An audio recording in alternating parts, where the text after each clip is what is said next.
bonjour. Nous sommes pour un deuxième épisode de 2017, la route vers l'Élysée. Alors, bonjour monsieur, quels sont votre nom et votre profession? On peut dire prénom, prénom. Oui, je suis Antoine Oui. et je suis retraité Ok. du secteur bancaire. Ok. Alors, la question qu'on pose à tout le monde, c'est comment allez-vous faire pour choisir votre candidat en 2017? Je vais me fier essentiellement à mon intuition et il y a une continuité dans l'existence. Ah oui. Je vais rester dans le fil De votre mon idéologie. existence. Oui, Ouais. je suppose que vous êtes en train de parler d'idéologie. Ok. Vous avez une idéologie, toute Ouais. votre existence, vous avez une idéologie et vous allez y rester.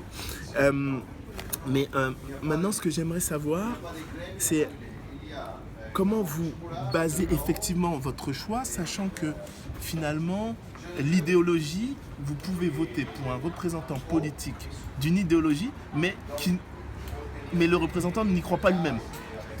Par exemple, M. Hollande, dit socialiste, a fait quand même un mandat très libéral. Oui, mais pour moi, on n'est pas en dictature. Oui. Et donc, un homme politique peut arriver avec un programme Oui. et faire autre chose sous la pression de son gouvernement, sous la pression de l'opinion publique. Oui. Pour moi, il n'y a pas les tables de la loi gravées dans la pierre. Donc finalement, vous... J'accepte une certaine souplesse. Oui, une certaine souplesse. Mais c'est intéressant parce que cette souplesse, jusqu'où peut-elle aller? C'est-à-dire que là, par exemple, un candidat socialiste qui a fait campagne pour Ouais. beaucoup de choses très sociales et qui a fait tout l'inverse, donc moi je veux Oui. bien avoir de la souplesse, mais là c'est de l'étirement. Alors, jusqu'où va aller cette souplesse en fait? Jusqu'à la trahison. Et si je suis trahi, je n'y peux rien. Mais ok, Je ne ok. peux pas résister à la trahison de... Ouais. Donc ça c'est vrai, c'est un proverbe, c'est les promesses n'engagent que ceux qui les écoutent.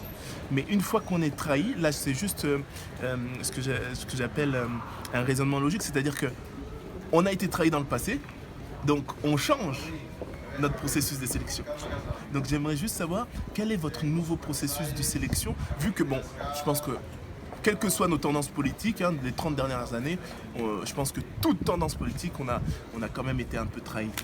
Oui, oui, alors je pense que il y a forcément un écart puisque la classe politique, elle doit gérer une société Oui. et je ne peux pas mettre en avant seulement mes intérêts personnels.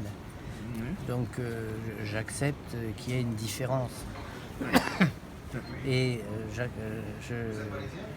je ne peux pas résister à l'évolution de la société. Ok. Donc, Elle s'impose à moi, cette évolution.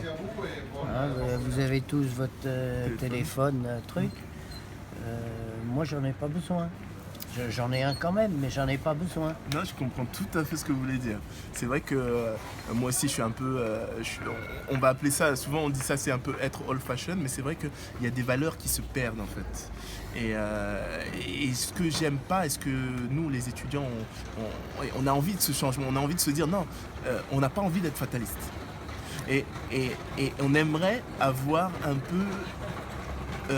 Voir un peu ce courage politique parce que nous, ce qui nous intéresse, c'est pas finalement votre choix, c'est comment vous choisissez.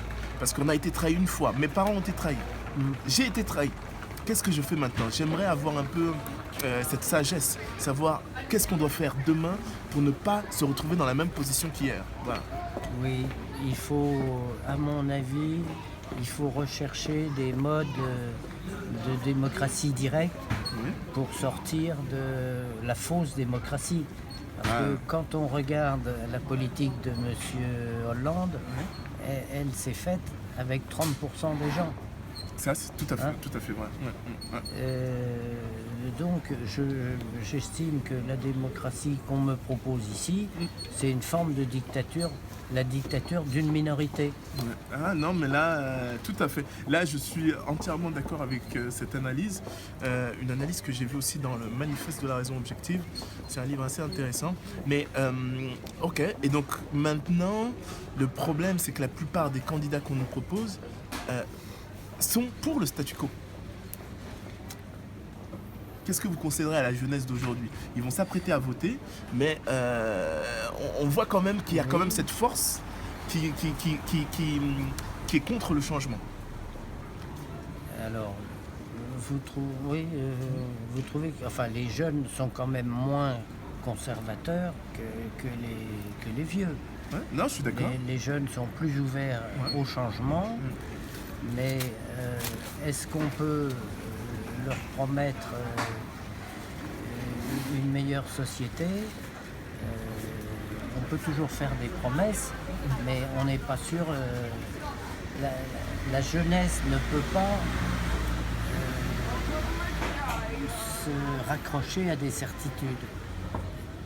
Trop de choses peuvent changer.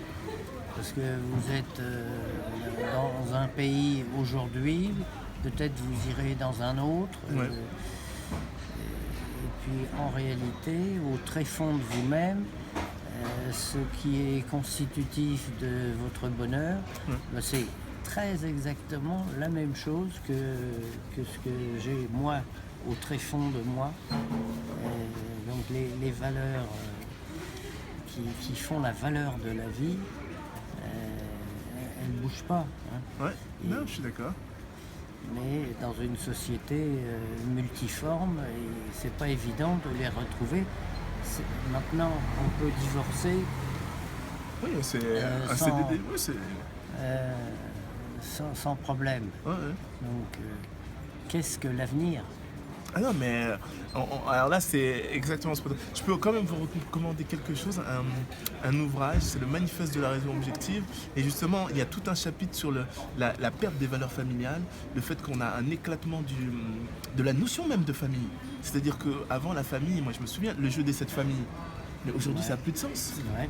Ça n'a plus de sens. On joue de cette famille, il y a le grand-père, il y a les cousins, mais aujourd'hui, non, ça n'a pas de sens. Ça n'a pas de sens du tout. Et c'est vrai qu'on est totalement dans une perte de valeur. Et j'ai l'impression qu'on abandonne nos principes, notre morale, même notre culture, un système économique. Et c'est vrai que nous, on se questionnait sur comment changer les choses. Alors, je ne crois pas à un abandon, mais à une évolution. Par exemple, en France, on estime que les parents ont une autorité, un niveau d'autorité sur leurs enfants très important. Mais si on va dans les pays nordiques, les enfants, ils appartiennent davantage à la société qu'aux parents eux-mêmes. Oui, mais la société, elle est plus juste dans ces pays nordiques. C'est ça aussi. Elle est plus juste entre guillemets parce que c'est ça aussi qu'il faut voir. C'est tout le contexte qui va autour. Je ne sais pas si c'est plus juste. Enfin, il faut savoir que les modes de vie peuvent être très différents. Puisque chez nous, un enfant qui reçoit une claque, dans un certain contexte, il comprend pourquoi.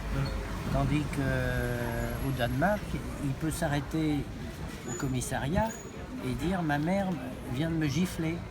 Ah mais c'est le cas en France aujourd'hui. Ça je peux vous assurer, c'est le cas. Oui, mais enfin, c'est possible, mais c'est pas encore dans les faits. Ah mais je peux vous assurer, Ouais. demandez à vos enfants, je peux vous assurer qu'aujourd'hui c'est très très grave. À l'école maternelle, c'est la première chose qu'on leur apprend. Mais en tout cas, je vous remercie. En tout cas, ça a été vraiment. Je suis content. Non, je suis vraiment content parce que il y a certaines réalités qu'on a du mal à voir. Je sais qu'on n'a pas forcément eu les réponses à nos questions parce que il y a une élection et je m'intéresse pas sur le choix même du candidat, mais sur le processus de réflexion. Comment on va arriver à choisir ce candidat. Mais au moins, vous nous avez éclairé sur un constat que je partage et j'espère que... Et il y a une réflexion Ouais, bien sûr. qui vient de loin, puisque c'était ce que disait ma mère, c'est que les hommes politiques, on voit qu'ils trempent dans des irrégularités, mais depuis toujours, Oui, bien sûr. avant la guerre aussi. Et quand je disais à ma mère, mais pourquoi tu votes Chirac? Ouais. Il a des affaires juridiques sur le dos. Alors elle me répondait, ça a toujours été comme ça. Les gens vraiment honnêtes, ça les intéresse pas. Et c'est là où je trouve ça très intéressant. Les gens vraiment honnêtes, ça les intéresse pas la politique. Ouais. Mais ce qui est dommage, c'est qu'il y a des gens honnêtes qui se présentent, mais vous ne les voyez pas. Oui. C'est ça en fait.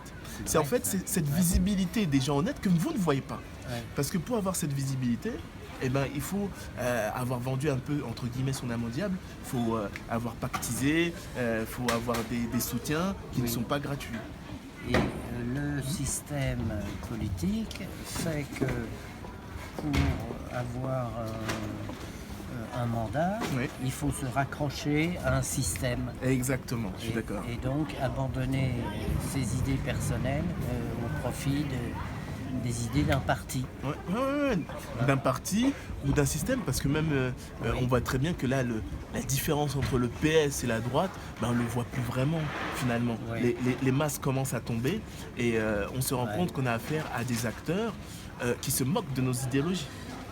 Oui, mais qui peuvent changer, parce que en 1900, les gens de la droite, c'est des pacifistes. Ceux qui apprenaient aux enfants, tu seras soldat et tout, tu dois venger l'affront qu'on a subi contre l'Allemagne et tout ça.